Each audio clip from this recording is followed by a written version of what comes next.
I was 19 when the car flipped into the river.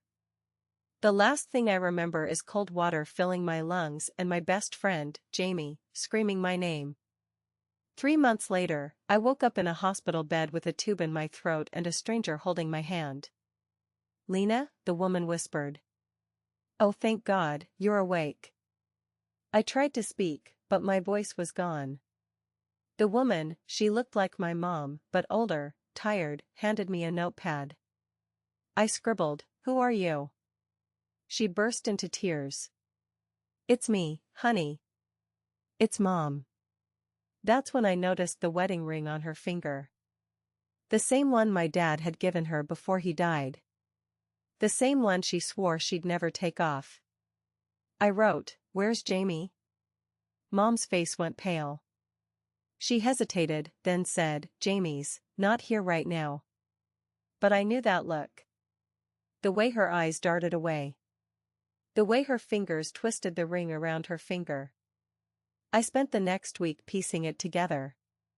Jamie had told everyone I was dead.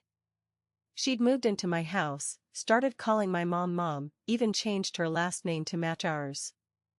My little sister, Mia, who was only 10, didn't even remember me. When I asked her about me, she just blinked and said, "Jamie's my big sister." The worst part? Jamie had been planning this for years. She'd stolen my identity, my social security number, my school records, even my old diaries to learn how I talked.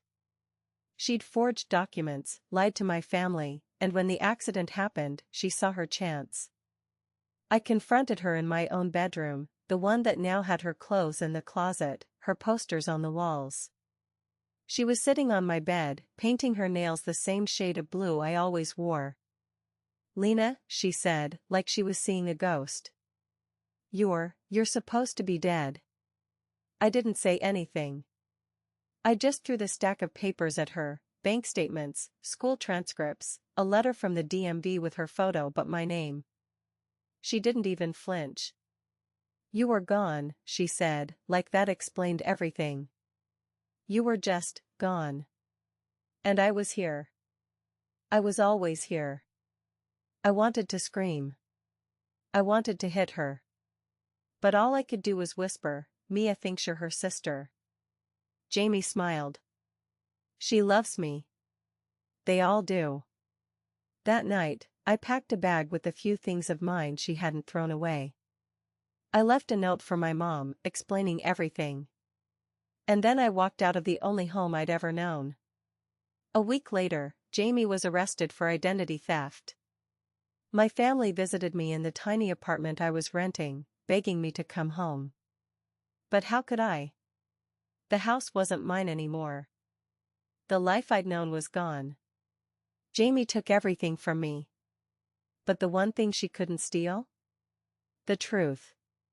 Now, every time I see her in court, she looks at me like I'm the villain. Like I ruined her life. Maybe I did. But was I wrong?